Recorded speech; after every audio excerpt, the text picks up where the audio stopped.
Hey YouTube, this is Eric. In this video, guys, I'm going to be reading to you from two sources.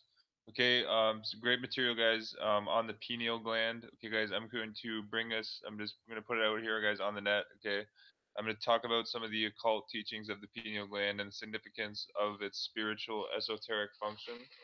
Okay, the first book, guys, I'm going to read from again. I'm going to read you to start from this book here, Manly P. Hall, guys. I read this on my Kundalini section.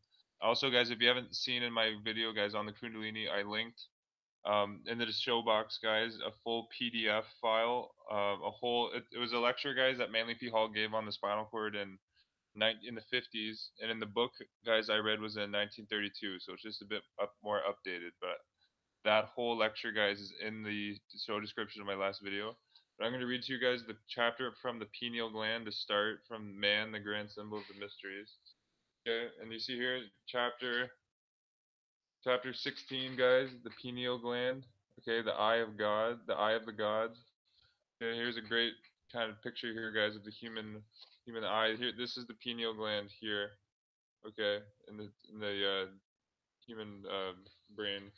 Okay, this picture here, guys, is from a book, Fry's Anatomy. Okay, but it's just a very good picture. There's some uh, great art in this book. Okay, but you see here, guys, the pineal gland was one of the most recognized and written about. Was the most recognized and written about by the earlier adepts. Okay, guys, it was the logical beginning of any occult discussion on the endocrine chain. Okay. The ephyseus cerebri, or the pineal body, secures its name from its peculiar shape, the pineus or pine cone. Okay, guys, and that's why this is important too, guys. This is why at the Vatican, okay, I'm gonna hit the screen share here. I'm gonna show you here, guys. There's a At the Vatican, guys, there is pineal gland pine cone symbolism. Okay, you see here, guys. You go to the Vatican. The Vatican has a pine cone statue. Okay, and this is a tribute to the pineal gland. Okay, you can't make this shit up. Okay. So continuing right here. So guys, the pineal body secures its name from its peculiar shape, the penis or pine cone, and arises in the fifth week of the human embryo as a blind sac branching off from that section of the brain which is next to in front of the midbrain, the diencephalon, which includes the area of the third ventricle and the adjacent parts. Okay, guys, when you look at the three ventricles, guys, in the brain, it forms a butterfly. It looks like a butterfly, and that is why the MK Ultra, or like that's why like all the Hollywood, there's so much butterfly symbolism in the MK Ultra program. Okay, but continue. Um, the distal or remote portion of the sac becomes the body of the gland. The proximal portion or the point of the attachment or origin remains as the stalk. It is not the pine cone, the one to which E. A. Wallace Budge refers to as in his work Osiris and the Egyptian Resurrection, when in describing the entry of Ani into the presence of Osiris in the Egyptian ritual of coming forth by the day as the so-called cone on the Agni wig, for which the good Egyptologist could find no intelligent reason. Is this not also the whirring cone which was among the symbolic playthings of the child Bacchus, in which Bacchus describes as a small cone piece of wood around which a cord was wood, so that it might be made to spin and give out a humming noise. Okay, and that's quoted from G.R.S. Mead. Those acquainted with the esoteric function of the pineal gland, or who have experienced personally, guys, the whirling sound attendant upon its activity, will realize how apt is the analogy. Ingrowths of the connective tissue from the pia mater, that delicate and highly vascular membrane investing the brain and spinal cord, later divide the body of the gland into lobules. At birth, the structure is comparatively large, and by 12 years, it has attained its full size. Okay, guys, so the pineal gland attains its full size, and there's a verse in the Bible, Jesus teach at 12. Um, Okay, guys. So you see here, guys, the pineal gland develops in the body when it's 12 years old. Okay, this is a. I'm sure there's a verse. I know there's a verse in the Bible that references this. Okay. So guys, and when he was 12 years old, they went up to Jerusalem after the custom of the feast. Okay, so that's New International Version. Oh, King James. Okay. Yeah, so you see, guys, this is symbolizing the pineal gland, and going up to Jerusalem, guys, is like when the pineal gland opens at 12 years old. That's the spiritual energy beginning to rise up the Kundalini. Okay, guys, and reconnecting to the whole. Okay, guys, but continuing. Um, Okay, so guys, so again, I'm just continuing, guys. So you see the significance with that verse. At birth, the structure of the pineal gland is comparatively large, and by 12 years, the gland has attained its full size. Here again is possible analogy to the Basha myth, for the toy cone was a symbol peculiar to the childhood of the god. In other words, under normal conditions, the gland deteriorates with adolescence. Retrograde evolution or degeneration of the pineal body begins about the 6th or 7th year and is practically complete by puberty. It should be distinctively remembered, however, that whereas nature has eliminated other organs as part of the primitive man, this has remained and realized nature's economy. We must recognize the gland as contributing in some way to human functioning.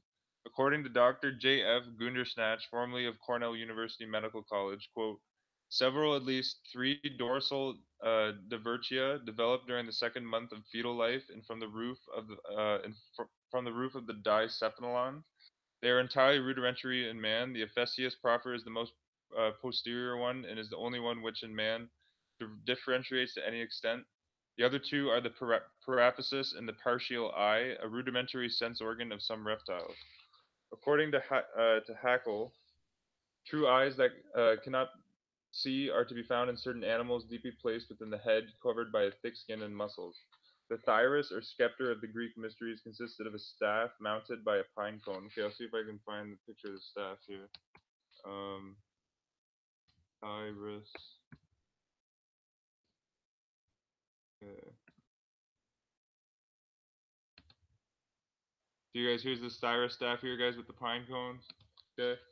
So guys, the styrus or scepter of the Greek mysteries consisted of a staff surmounted by a pine cone and twisted about with the grape and ivy leaves. Okay, sorry, it's getting a little late. The whole form of the scepter is symbolic of the spinal cord, its nadis and plexuses, the pineal gland, and the pneumogastric nerve, all closely related to the mysteries of regeneration. The pineal gland is described by Santi as, quote, a cone-shaped corpus pineal, 6 millimeters high, 4 millimeters in diameter, joined to the roof of the third ventricle by a flattened stalk, the habinella. The pineal body is situated on the floor of the transverse fissure of the cerebrum, directly below the sphenum of the corpus callosum, and rests between the superior colli of the quadrumental bodies on the posterior surface of the midbrain. The pineal gland is closely invested by pia matter, the growths of connective tissue as well. The follicles are filled with the epithelial cells mixed with calcareous matter and brain sand. Calcareous deposits are found also on the pineal stalk and along the choroid plexuses. The function of the pineal body is unknown. This is Santi quoting here, guys, who is a medical professor of Cornell. In reptiles, there are pineal bodies, an anterior and a posterior, of which the posterior remains undeveloped, but the anterior forms a rudimentary cyclopean eye in the Haturia, which is a New Zealand lizard. It projects through a patrial foramen and presents an imperfect lens and retina, and in its long stalk nerve fibers, the human pineal body is probably homologous to the posterior pineal body of reptiles. Okay, the Bronchosma lancerotum is a small transparent marine animal about 2 inches in length. It is the only vertebrate uh, is the only vertebrate so far known which does not possess a pineal gland. Okay, interesting there. In reptiles, according to Spencer, the gland is of considerable length and passes out, as noted by Santi, through an opening in the roof of the skull.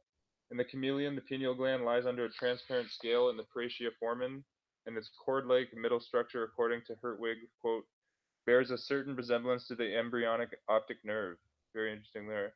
Investigators who, like Rabbi Ruckert, Anharn, and Spencer and others, have studied the pineal gland and are of the opinion that the pineal body must be considered as an unpaired partial eye, which in many cases, for example in reptiles, appears to be tolerably well preserved, but in most vertebrae it is process of degeneration. This learned author then affirms the probability that in reptiles the pineal gland reacts to the influence of light, but to what degree must remain undecided. Okay, in his lectures on eyes delivered to the Mayo Clinic and afterwards published by the American Optical Company, Thomas Hall Sashid, MD, said that, quote, some of the amphibians had a median or pineal eye, an eye of the back of the head. Many of the gigantic saurians, too, of the Mesozoic time had this eye, and in the Geological Museum you can see in the back of the giant lizard skull a hole which a strange eye formerly looked out. In ourselves, the whole has boned over, and this eye has shrunk unto the so-called pineal gland. The pineal eye made its first appearance in the world so far back, uh, in the world so far back among the invertebrates. Okay, it was indeed the pineal, guys, was an invertebrate eye. That is one with the rods turned towards its vitreous instead away from it, consequently with no blind spot. But it persisted still in the invertebrate form of the eye through some of the fishes, through the amphibians generally, though through the lizards, and began degenerating, possibly because of the vertebrates and had other eyes, and these were of the vertebrate for some unguessable reason a more subtle type. Is the occultist then unreasonable when he affirms that in the beginning of life upon this planet, vertebrates were hermaphrodites and objectively one-eyed? Okay, and that's again like the Cyclops alluding to. Okay, is it not also more reasonable to agree with occultism that this gland actually extended through the skull somewhat like an antenna, as an organism, generalized sense perception, than to accept the suggestions of Professor Lancaster that man was originally transparent so that the inner eye could see through the walls of his head? Do the Egyptians know that reptiles present in the highest development of this gland, and for this reason coiled the serpent upon their foreheads, where the third eye of the Orientals is placed by the symbolic license? Okay, guys, and actually, what's the I forget what that's called, but here, guys, you see that when you see a picture of an Egyptian pharaoh, guys, okay, you see the serpent, guys, coming out of the center, guys, is a reference to the pineal serpent. Okay, it's also the Kundalini serpent. Okay, but when the Kundalini energy, guys, rises up the spine and stimulates the pineal, okay, it's awakened. Okay, and dormant brain cells in the body are awakened. Okay, and you are Christed. Okay, but here, guys, I'm gonna show you a picture from this book. Okay, see here, this is a good picture here, guys, of the pineal body. Okay, guys, yeah, and this is the gland in the center. Okay. Okay, as an emblem of divinity, the pineal gland would naturally be associated with royalty, for the kings were shadows of the gods upon earth. Okay, the crown of Lower Egypt and also the Peshen or crown of the double empire consolidated Egypt were surmounted by a curious antenna, feeler, or very thin curved horn, which is most reminiscent of the descriptions of the structure of the third eye that have descended from the first sages. Okay, I'm going to show you here something. The mot or ostrich plume of the law, another Egyptian symbol of truth, is quite similar to the pineal in its shape and was worn like a feather of the American Indians as rising through the partial foramen. Okay, so I'm gonna show you here, guys, like the ostrich feather on the head of the goddess Mot, the Egyptian goddess, guys, who represents truth. Okay, she represent. There's 42 laws of Mot. Okay, she symbolizes like natural law. Okay, but you see, actually, it's right here. Okay, guys, you see here, this is Mott, and this is like the ostrich feather. Okay, guys, you see here right in the center of the head where the pineal is. Okay, and this is a reference to the pineal gland. Okay. Um, by many tribes are regarded as emissaries between the Mandados and mankind, and bird feathers worn in this fashion could easily have a double significance. The peacock feather with its ocellated spot is attached to the head of the Chinese mandarin in a position somewhat similar to the pineal gland in the human head, lying backwards, and as a symbol of dignity or an enlightened condition accompanying greatness may have a similar origin.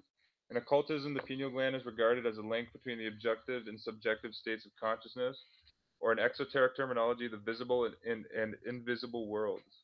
In the religions of the Latins, it was therefore referred to as Janus, the two-faced god, the keeper of the gates of sanctuary. This divinity was the antitype of Saint Peter, who succeeded him as warder of the heavenly portals and who carries the two offices in his office, one to the golden mystery of the spirit and other to the silver mysteries of the body.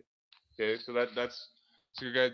It's also, guys. So you see here, guys, the papal keys have a more mystical meaning to them as well. Okay, guys, the Jesuits are well versed in esoteric matters. Okay, guys, they're gatekeepers of the truth. Okay, so you guys, the golden key. Okay, guys, is the key to the spirit. The silver key, the key to the body. Okay, the two-faced gods are frequently spoken of in ancient records. Herme, like the Bifrone's Janus, may still be seen in old Roman villas, with the occasional and intriguing exception that one of the faces will be male and the other female. There, again, guys, is that a reference to the hermaphrodite? Okay, the female face represents the animal soul and the male the divine soul, and the whole figure is indicative of the occult structure and function of the pineal gland. Gould and his mythical monsters gives several examples drawn from the earliest writings of the Chinese. Hindu mythology also abounds in the prosoplectus divinities, and from far off Tibetans we learn that one of the titles, Avalokiteshvara, is Sanata Mukha, whose face looks every way. There is an alchemical mystery also in connection with the pineal gland, for the regeneration of man is dependent upon the tincturing of this gland, which must be transmuted from the base metal into gold. Unawakened by the Kundalini, the pineal gland is the vehicle of the Kama manas, or the animal mind, in Greece known as Aphrodite. But guys, when the pineal gland is tinctured by the spiritual light, the Kundalini, it becomes the Buddhi manas, or the divine mind, known as Hermes. This Buddhi manas is the Thoth of the later Egyptian mysteries, the god of learning and letters, and according to the extravagant statements of the priest, guys, Thoth Hermes authored 26,000 books. Yeah, the philosophers know that the pineal gland was an organ of conscious vision long before the physical eyes issued from the brain, not necessarily exclusively for such vision have we seen have today, but rather vision of that world wherein man dwelt before his lapse into his present state. As his contact with the physical world grew more complete, the individual lost his functions upon the inner planes of life, together with his conscious connections with the creative hierarchies in the universe above him. Only through disciplined effort, directed by wisdom and law, can he rise again into the sphere of his spiritual completeness. It is a mistake to infer that the pineal gland as a physical body literally possesses all occult virtues ascribed to it by the sages. The gland itself is not the third eye, but only the reflection of that organ. Okay, so I'll pull up here a picture of the third. Actually, in here, guys, this Buddhist eye of Dogma, guys, that you always see with the third eye on the Buddha, guys, is a reference to the pineal. Okay. Um, here you see here. Yeah, the guys, notice this verse too, guys, from where was it? Matthew 6:22, guys, King James. The light of the body is the eye. Okay, referring to the pineal gland. Okay.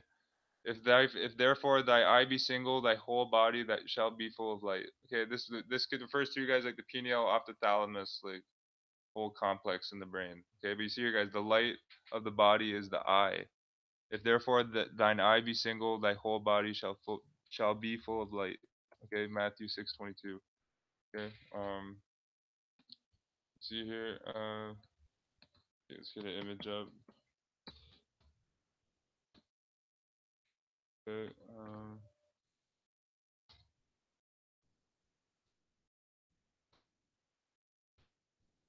okay, so again, guys, this the pineal gland is what the statue of Rome means. Okay, the pineal gland, guys, is also the all-seeing eye of Horus, the Horus eye. Okay, um,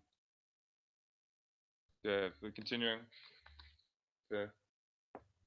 Okay, guys, the true power of the gland is in its spiritual counterpart, even as the whole strength of man abides in his invisible nature. The true third eye cannot be seen by the ordinary vision, but is visible to the clairvoyant as a vibrant spectromatic aura surrounding the whole outer body of the gland and pulsating with an electrical light.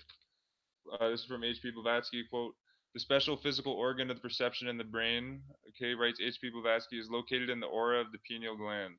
This aura in vibration to any impression this aura answers in vibration to any impression, but it can only be sensed, not perceived in the living man. During the process of thought manifesting in consciousness, a constant vibration occurs in the light of this aura, and a clairvoyant looking at the brain of a living man may also count and see with the spiritual eye the seven scales, the seven shades of light passing from the dullest to the brightest. You touch with your hand; before you touch it, the vibration is already in the aura of the pineal gland and has its own shade of color.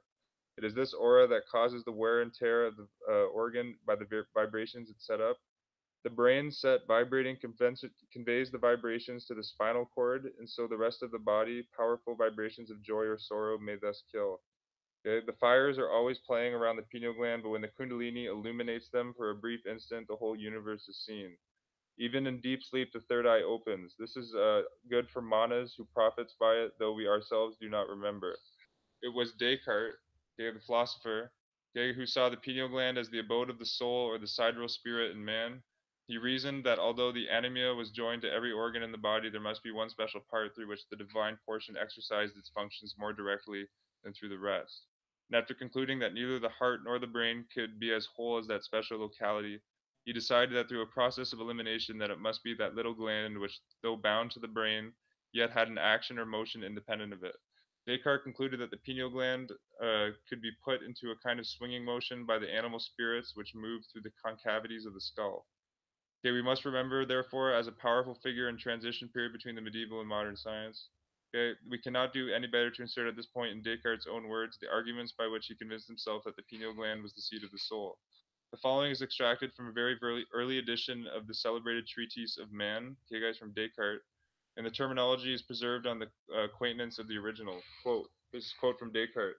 Yet is it not the whole brain the seat of this inward sense, but only some part of it? For otherwise the optic nerves and the pith of the backbone, as being the same substance with the brain, would be the residence of the inward sense. Now this peculiar place of the soul's residence is the cornean or the glandia pinalis, a certain kernel resembling a pineapple. You guys again, aka the pine cone symbolism, guys, for the pineal at the Vatican.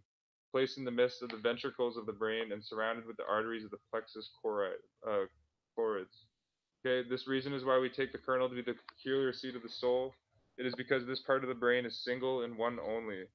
For whereas all the organs of senses are double, there can be no reason again why we should not perceive two objects instead of one, but only because these impressions are transmitted to a certain part of the brain, which is single and one only, wherein both are conjured. Furthermore, it is also a requisite that the part should be movable to the end of the soul by agitating it immediately, might be able to send the animal spirits to some certain muscles rather than to others. And to forasmuch as this kernel is only supported by the very small arteries that encompass it, it is certain that the least thing will be put into motion, and therefore we conclude that this innermost part of the brain is the seat of the soul. You guys, Descartes talking about the pineal, in which exerts its operation of understanding, willing of whatsoever proceeds from the body or tends towards it.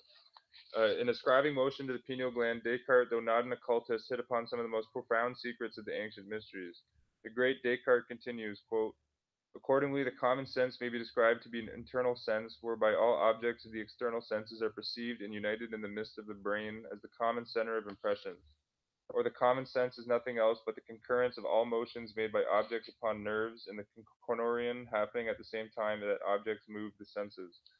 Neither do the smallness of this kernel hinder its being instrument of the common sense, but on the contrary, those persons are the most stupid in whom this kernel, because of its bigness, is not so easily moved, and those whose witty and apprehensive in whom this kernel is less, because it is so much the more easily moved. And though it were much less than it is, yet would be big enough with respect to the several points of the ventricles and the pipes of the nerves. End quote. For centuries, Descartes was ridiculed by the learned, and his mystical conclusions type relegated by the great Tyndall to the field of quote poesy. Okay, which is just all Descartes' contemporaries, guys, were calling them charlatans. Just if you watch my video on Martin Heidegger tried to debunk Descartes and he failed. Okay, you here, and now at this late day comes the conditional vindication of Descartes' views from a science which all too often suffers from an infallibility complex. Recently, however, this great Frenchman idea is gaining favor in the eye of science. That is, we regard the soul as a department of the human intellect, for apparently the pineal gland is concerned directly with, still mysteriously, with the development of intelligence. Okay, very small children, but recently removed from their embryonic recapitulation from humanity's earlier struggle for existence, have an extreme sensitive area above the crown of the head where the skull is not yet closed. In rare cases, it never closes at all, although usually the sutures unite between the seventh and ninth years. The sensitivity of this area of the head over the third eye during the childhood is usually accompanied by a phase of clairvoyance or at least sensitiveness. The child is still living largely in the invisible worlds, and while still its physical organism is still more or less unresponsive due to its incomplete state, the child has less a shadow of activity in those worlds. With it was once fully connected through the open gateway of the pineal gland. As a higher intellect, the ego of the Latins, gradually retires into this evolving physical nature. It closes the heavenly door behind it. This entry of man into his body is associated in some mysterious ways with the soul crystals, which form in this pineal gland. Okay, and the soul crystals, guys, are the Acerilius cerebri.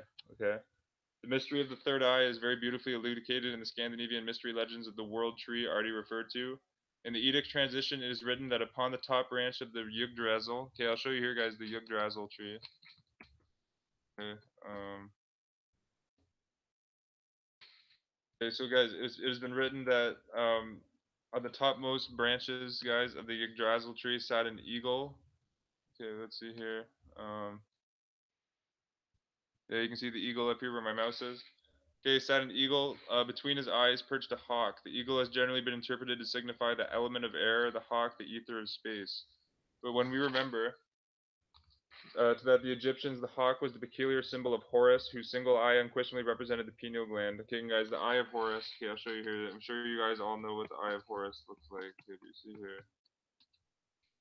Okay, guys, this eye of Horus also, guys, is reference to the pineal gland. Okay, right here. Okay.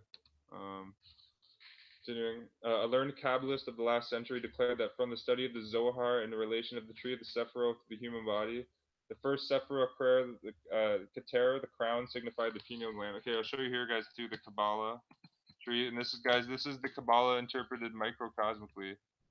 Okay, we see here. Guys, the head, Keter, guys, becomes the pineal. Okay. Um, and that the next two Sephiroth, guys, Chakma and Baina, one place on left either side of it, were the two lobes of the cerebrum. Okay. You see here, guys, the two lobes of the cerebrum right here. Okay. Also known as Cain and Abel in the Bible. Okay. Um, Several statements appear in the Hebrew scriptures that may be taken as indirect allusions to the pineal gland. This little body, guys, again, the pineal, has a little finger-like protuberance at one end at the farthest point from the attachment. This protuberance is called the staff of God and corresponds to the Holy Spirit in the Grail mysteries. The whole gland is shaped like an evaporating vessels or retorts of the alchemist. This vibrating finger on the end of this gland is the rod of Jesse on the scepter of the high priest. Certainly, exercises prescribed in the inner schools of Eastern and Western occultism are performed by one of the qualified for such action cause his finger to vibrate at an incalculable rate of speed, which results in the buzzing or drowning sound or droning sound in the head already mentioned. This phenomena can be very distressing and may even have disastrous results when brought about without such sufficient knowledge of occult matters. The pineal gland and the pituitary body have been called the head and tail, respectively, of the dragon of wisdom. The cyclical and occult currents moving in the brain and their ascent through the spinal cord must pass through the cerebral aquincum, which is closed by the trapdoor of the pineal gland.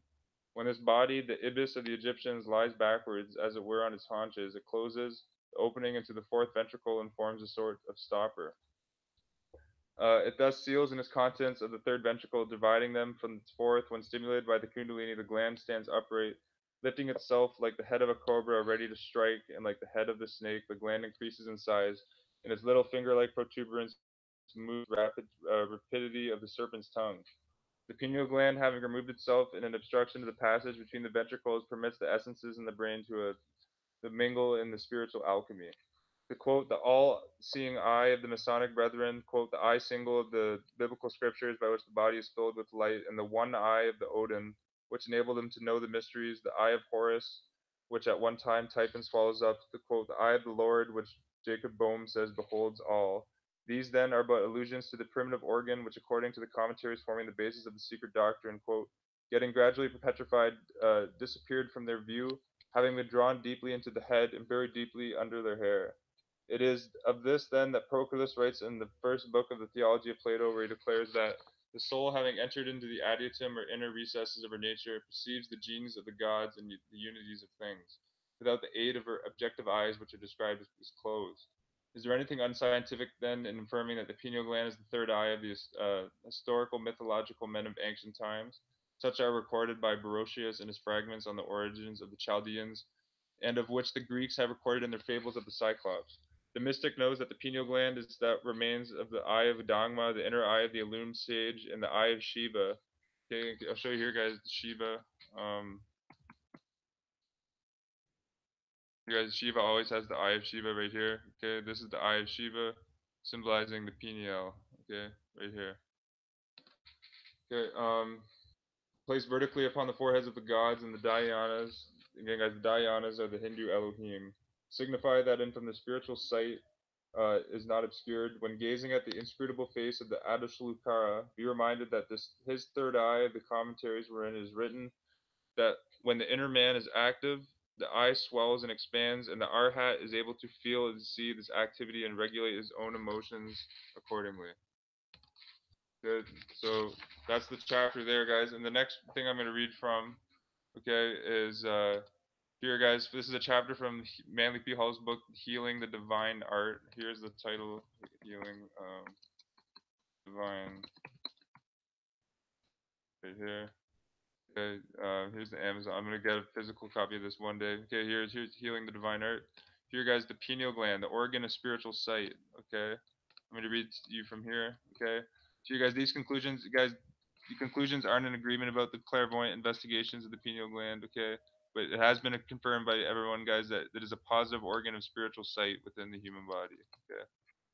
Here, here's a good diagram here, guys, of the pineal and the body here. Okay. Here, guys, this is a globe haze of a blue-green luminosity marks the gland's magnetic field. The axis of the field is inclined, and the whole resembles a miniature solar system. The mental field of the pineal gland in form resembles a spherical glass bottle and seems to rest on the surface of a semi-liquid mist. An antibody revolves about the gland in an ecliptic. Okay, so you see here, guys, as above, so below. Okay, so you're just describing how the magnetic fields work in the pineal gland there. Okay, continuing down. Okay, you guys, the pineal gland is a small body located in approximately the center of the brain. It is the governor and regulator of the entire endocrine system. The endocrines are the glands which secretions pass directly into the blood or lymph. Considered clairvoyantly, the various ductless glands of the body are dependent for their balance function upon the pineal gland. Okay, the pineal body is a fibrous structure composed of material similar to the filaments of the optic nerve. The gland is connected intimately with the phenomenon of sight, and the deterioration of the gland frequently is accompanied by impairment of vision. In the normal and healthy adult, the pineal gland consists of a number of small granules or crystals. While the exact function of these granules is unknown to science, usually they are absent or greatly reduced in the number and size of cases of congenital idiocy and imbecility. Yeah, a very nice way to say, guys, that idiots have a small pineal gland and an undeveloped calcified pineal gland. Continuing, for the most part, efforts to examine and study the physiological function of the pineal gland by physical means have been unsatisfactory. Endocrine therapy now is recognized and valuable as a part of the science of medicine, with other bodies of the gland chain having certain definite and clearly defined deputies to perform, which are at least understood in principle. The exceptional nature of the pineal gland has become more apparent as the knowledge of the other glandular bodies has increased. Technique for the diagnosis of pineal imbalance is as yet quite imperfect, and the methods of treatment are wholly inadequate. The usual procedure to date has been to attempt to normalize the function of this gland by the conditioning of to other glandular bodies. No satisfactory method for direct treatment has yet been standardized.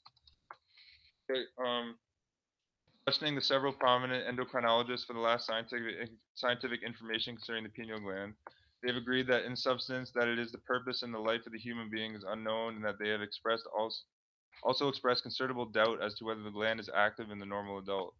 The pineal gland appears to reach its maximum activity at approximately the 12th year of human growth, after which this retrogressive process starts and the gland function decreases until its effects become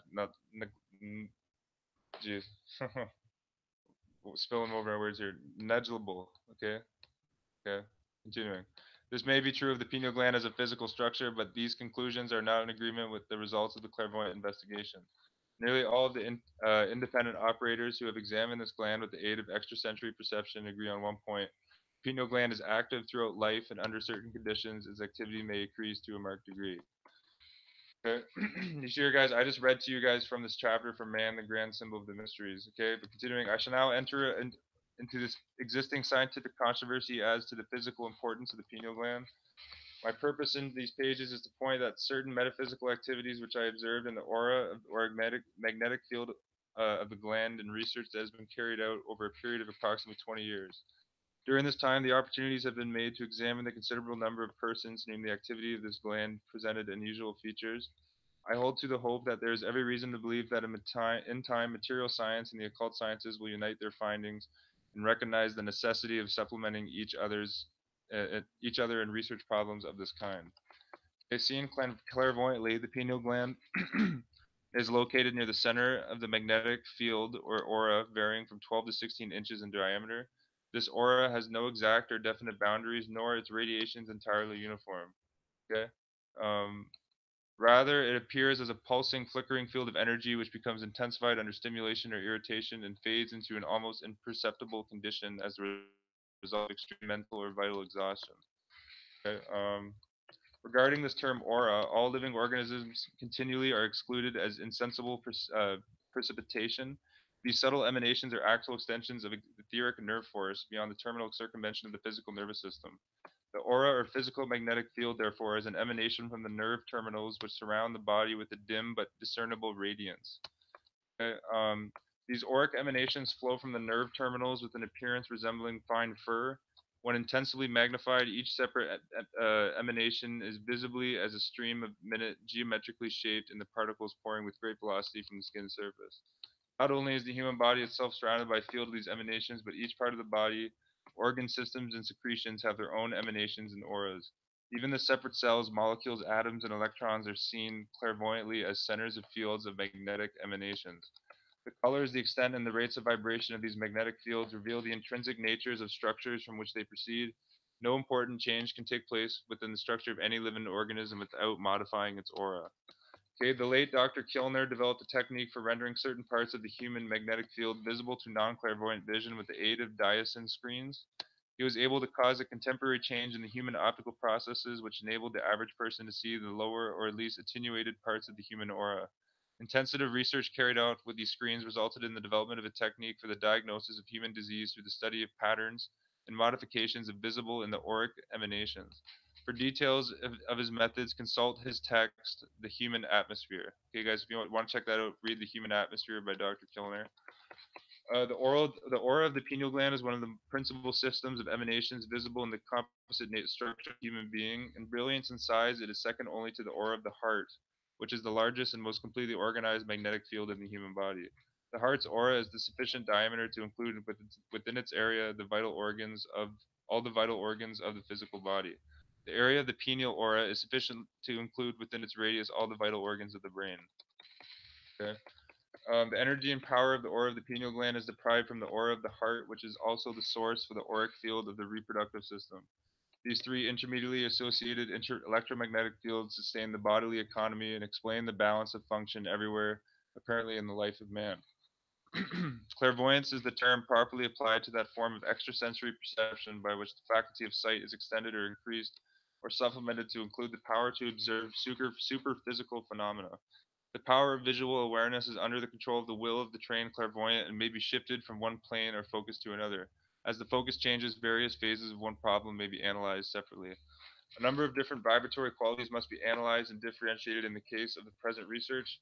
To make this possible, the clairvoyant visual focus must change within each phase of the problem. In other words, each part of the phenomenon must be examined and described in terms of its own plane or in the vibratory level upon which the phenomenon occurs. The focus is not changed, only a part of the sequence of force of activity can be examined. Admitting to do this accounts, in part at least, for the diversity of testimonies to which have been accumulated in a clairvoyant investigation of nature's unseen forces. Those who have seen only in part can describe only in part. Had the various investigators adjusted their attention to the different levels of the invisible planes, each would become aware of different and apparently disconnected parts of the process which are taking place, a synthesis.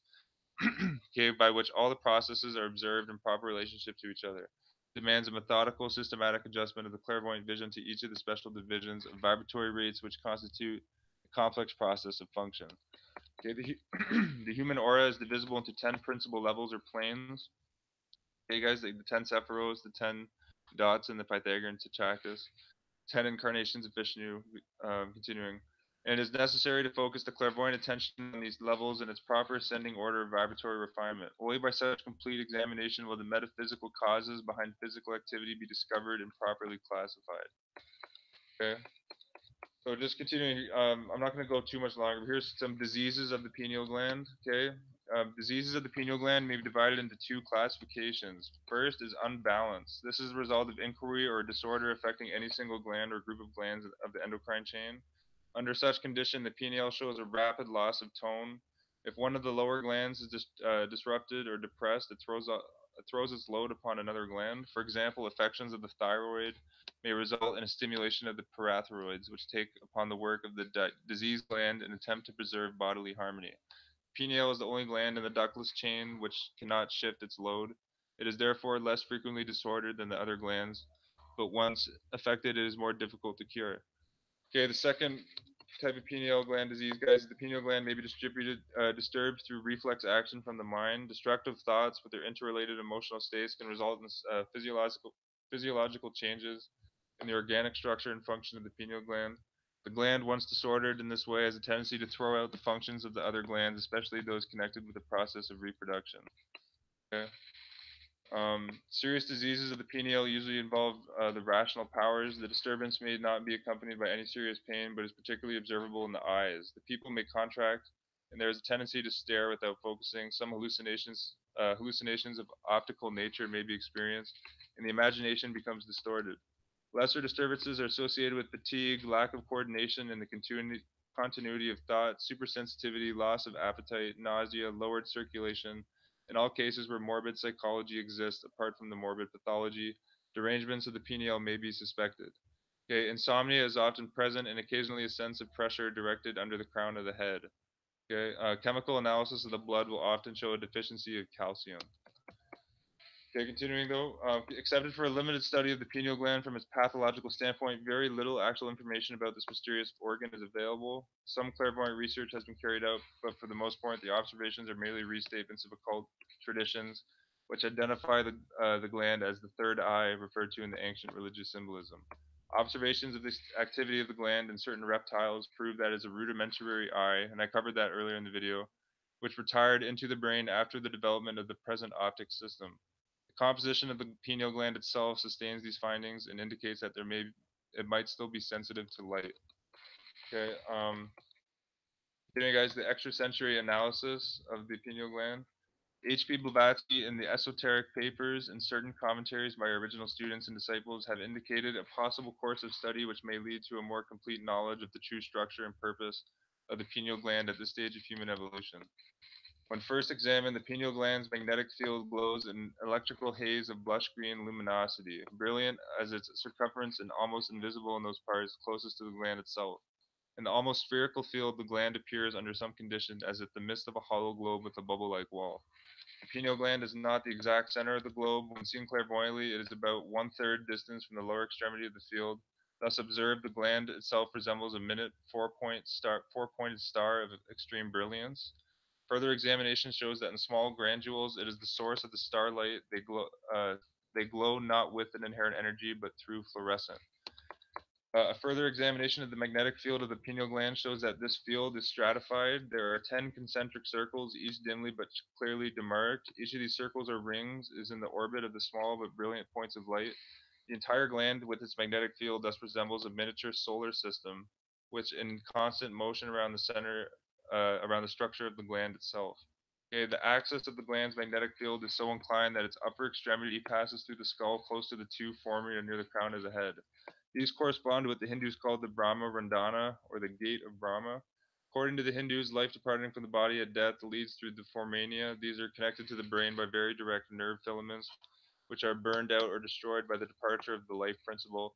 And it is this which makes it impossible to appreciate a person once actually dead.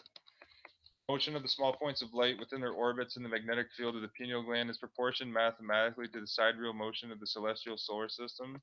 It appears, but this will require confirmation, that the annual motion of the solar bodies is accomplished diurnally in the smaller glandular orbits. Okay, guys, as above, so below. Okay, a day with man being equal to a year in the solar system.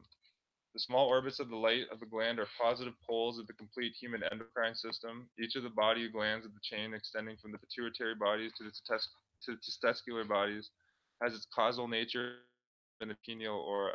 Disease, irritation, or atrophy, or any of the other glands is visible immediately as a modification of its corresponding energy center in the pineal system. The 7 principal organs of the brain itself are physical extension of these glandular vortices. Okay, you guys see Madame Blavatsky esoteric instructions. All physical organs are physical extension of the invisible energy centers throughout the body. The brain is the Merkava or chariot, the Sanskrit Vahan of the pineal gland, and the 10 smaller vortices in the aura of the gland are the horses attached to the chariot of the sun, the racing steeds described by Saint Chrysostom. Okay. Further inquiry reveals that the magnetic field of the pineal body not only has its pole inclined to correspond with the Earth's pole, but also has it as a hypothetical equator, and in conformity with the ancient symbolism, the entire magnetic field is enclosed within a Perfium or heavenly wall composed of 36 constellational surfaces, corresponding to the principal constellation of the zodiac and extra zodiacal orders. This arrangement not be regarded as hopelessly complex or involved, while adequate description is exceedingly difficult. The arrangement itself, when conceived as a whole, is orderly simple. Okay, guys, as above, so below. Okay, guys, the magnetic aura field in the pineal system works just like how the rotation of the sun works. Okay, above. Okay, and 1 day rotation in the human body, guys, is a year rotation in the heavens.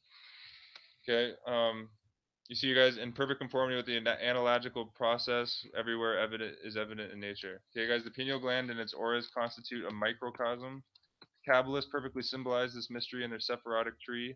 You guys, the first and highest part of this tree, they called Keter, corresponds to the pineal gland. Chokma and Bina to the second and third spheres, correspond to the right and left lobes of the cerebrum. I read that earlier. Manley is just covering it again. In the Kabbalistic writings, it is stated that the 10 parts of the Sephirotic tree represent the 10 parts of the human body, but that all of these parts exist primarily within Keter itself. Okay?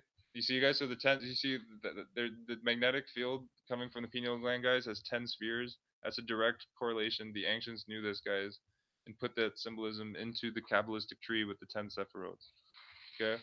Thus, the whole tree is within the crown Keter in Principa. Likewise, the whole body and the whole life of man is within the magnetic field of the pineal gland, the light radiating from which is the crown. Okay? Okay, so you see, you guys just continuing the seat of the spiritual powers, which is the pineal, guys. The implications of this esoteric ancient science are A, that the universe is an extension of powers that remain eternally in the nature of deity. B, that man is an extension of powers residently internal in his own spiritual source. And C, that the body of man is the extension of powers resident temporarily within the aura of the pineal gland. Okay? Although the aura is divided in 10 parts, only the lower four of these parts are concerned with the maintenance of the physical body economy. The lower four parts of the aura of the pineal gland are involved in the distribution of the four ethers you guys described in the previous chapter. The remaining six parts of the magnetic field. Okay, guys, the four ethers are the four rivers that flow into Eden. Okay, guys, Eden is not on Earth. Eden is in the higher spiritual spheres. Okay. The remaining six parts of the magnetic field have comparatively little to do with man's external life. Their function is noumenal rather than phenomenal. Okay, right? Okay, which noumenal, guys, means causal, which AKA the spiritual realms. Phenomenal, guys, is the visible material realms. Okay, the 10 states of the magnetic field are roughly divisible into two groups of five each, which may be termed the higher and the lower. The five lower are related directly to the sensory perception, and the five higher to the mind octaves of these perceptions, or to the five perceiving powers, for which the perceptions themselves are the media. In various orders of life, visible and invisible, the poison or the poison, I call it, the position of the gland itself in relationship to its magnetic field varies, regulated by its focusing power peculiar to each of the kingdoms of the animal creation. Among animals, the pineal gland is farther from the center of its magnetic field than in the human. Okay.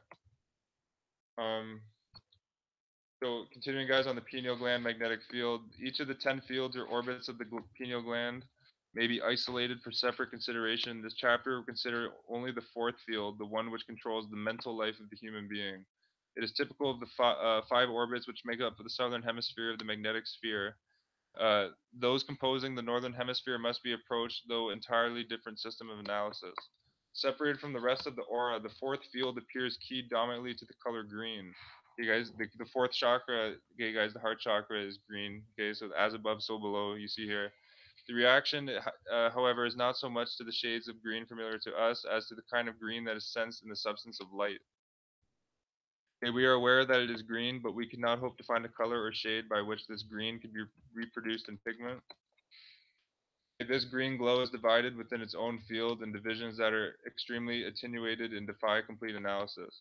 This green field is the present focus for the pineal gland itself. The gland is located slightly below the center and appears to be floating on the surface of a somewhat denser color, which occupies the lower two-fifths of the field.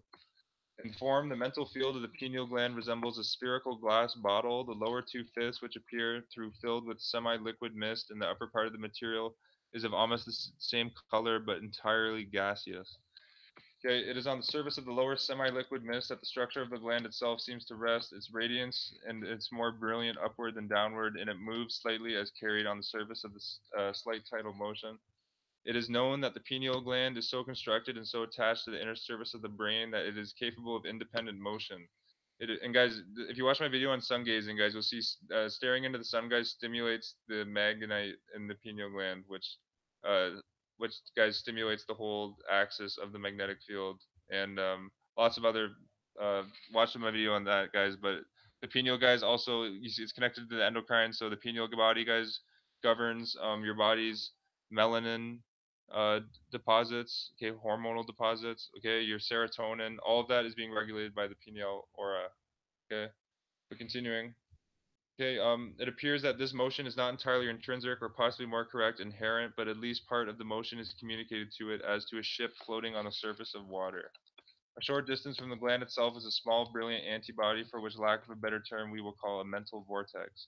Revolving about this gland in an ecliptic, it causes a periodic descent into the denser substances in the lower part of the magnetic field. This vortex makes a complete revolution about the central gland in approximately 24 hours. About one-third of this time is required for its passage throughout the lower part of the sphere.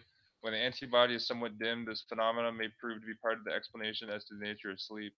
The effect of the rearranging sleep hours so as to the break of the normal rhythm of this motion will require special research, for it has been observed that in some persons and at some times the revolutional motion of this antibody appears to be more rapid.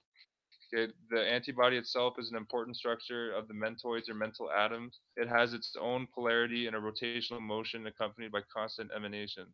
This causes the structure to appear like a tiny spiral nebula. Disturbances of the brain, the optic thalamus, and the anterior lobe of the pituitary body cause the disturbances within the structure of the pineal antibody. Okay, so here, guys, more the functioning of the pineal gland. Okay, in the metaphysics of the classical Greeks, the superphysical nature of man is divided into 9 parts arranged in the form of 3 triads or triangles. Okay, to these added the physical body, which completes the decad, consisting of 9 numbers and the cipher. Okay, so I'm gonna show you here, guys, the Pythagorean tetraids. Okay. Oh, I botched that. Pythagorean. Okay, here's the Tetris right here, guys, and you see the 10 dots. Okay, this is from a Manly P. Hall book here, guys. The lectures on ancient philosophy. But here's a good picture of the Tetris. Okay, okay, but continuing. Um, okay, guys. So here, guys. Man was exoterically 7, esoterically 10. Each of the triads was said to be posited in a sphere. The first triad abode in the supreme sphere, consisted of being, life, and light, which together compose spirit. Okay, so guys, this is being, light, and life. And this top triad composes the spiritual triad. Okay, in the Kabbalah tree, guys, the top 3 triad here forms Keter. Okay, or the top 3 Sephiros, Keter, Bina, Chokma.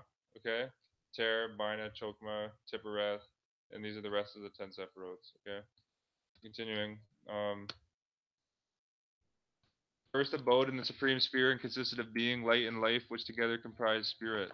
The second triad above the middle sphere, denominated by the Greeks the superior world, was the triad of motion. Its parts were the unmoved, the self-moving, and the moved, referred to collectively as the gods, considered as the zonic and azonic hierarchies, that is, those powers which abide in place and those which abide distinct from place. The third triad, which abode in the inferior sphere, was termed formative. It consisted of principles of generation, designed as creative, preservative, and disintegrative. Collectively, they comprise the supermundane divinities of which the order of the Greeks declared Zeus to be the chief. The equivalent of Zeus in the human system is the ego, or the complex of self from which the personalities are suspended as flowers from a parent stem. Okay, so guys, so this is like the Atman ego, though. Okay, guys, like the Atman and Brahman terminology. Okay, guys, that is the higher self. Okay, guys, the divine ego. Okay, of forms, the human body is the most important to man. Personality is the complex arising from the relationship existing between the supermundane ego and the chain of bodies which it has precipitated. The ego itself, located in the midst of the magnetic field of the physical body, appears in juxtaposition to the physical heart and controls the entire body by the impinging of its power on the subtle filaments of the bundle of his. The positive pole of the ego, its radiant principle, imprints upon itself the granules in the pineal gland and the adjacent sensitive nerve areas which belong to fluorescent as a result. The negative pole operates through the sacrococcygeal ganguli and the principal internal organs of the generative system. Okay, and that's around the solar plexus area. The ego itself has no direct effect upon the physical body except that which it produces in the heart. Its other manifestations are achieved by the polarities which it sustains.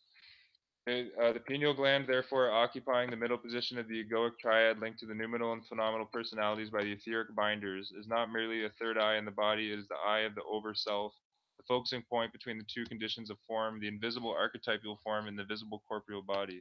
As this focus is located in the vibration of mental nature, it may be said to grow in the neutral etheric zone between mind and brain.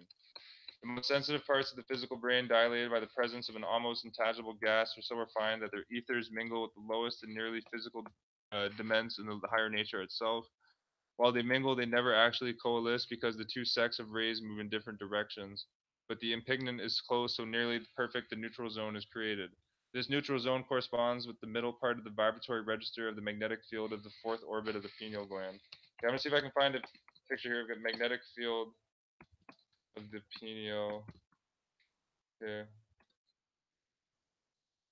see if we can get pictures of it here. Okay,